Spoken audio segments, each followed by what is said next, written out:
The sound of glass shattering against the restaurant wall made everyone turn their heads, including Caleb. He was finishing a late dinner with his 6-year-old daughter, Lily, when the commotion erupted 3 tables away. A tall man in an expensive suit loomed over a woman with chestnut hair.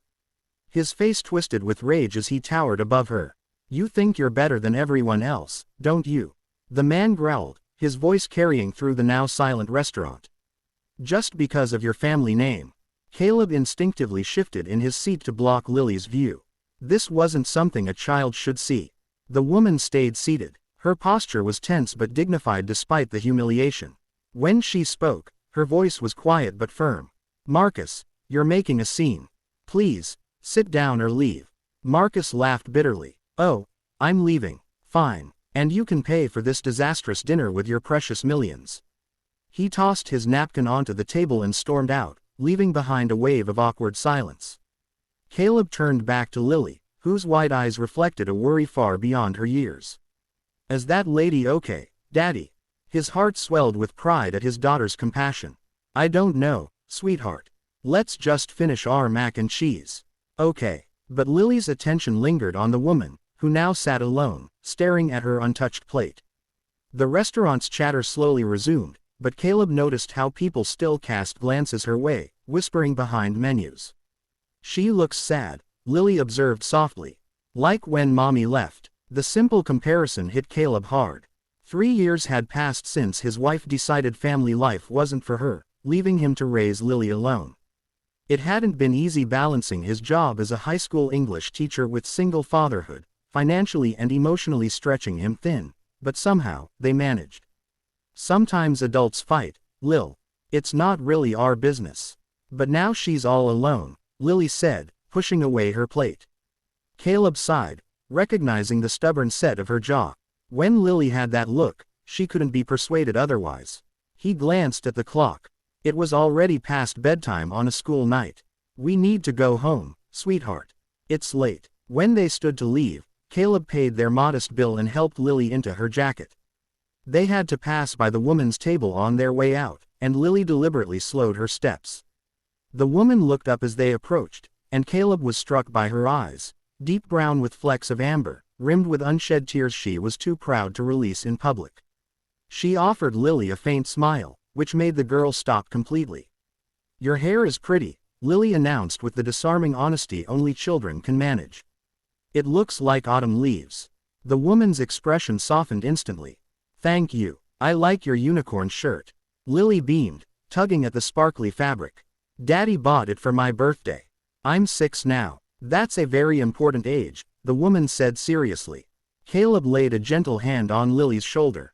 "Sorry to interrupt your evening," he said quietly.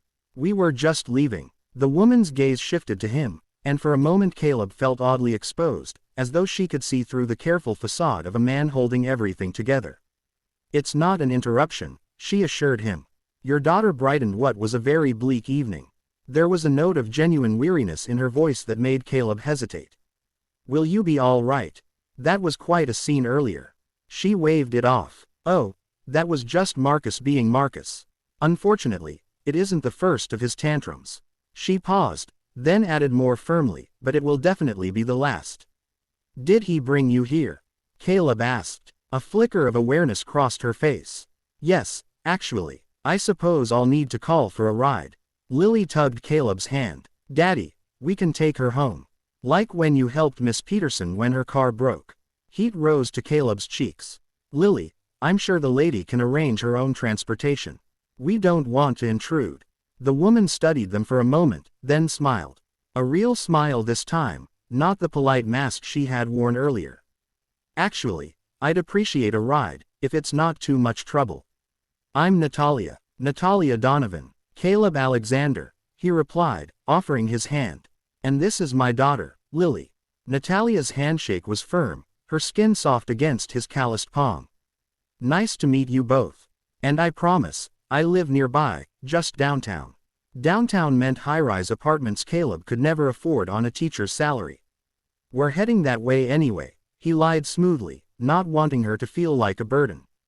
As they walked to the parking lot, Caleb became acutely aware of his 10-year-old Honda Civic, faded paint and child seat in the back. He hurried to clear empty coffee cups and student essays off the passenger seat before opening the door for Natalia. Sorry about the mess, he apologized.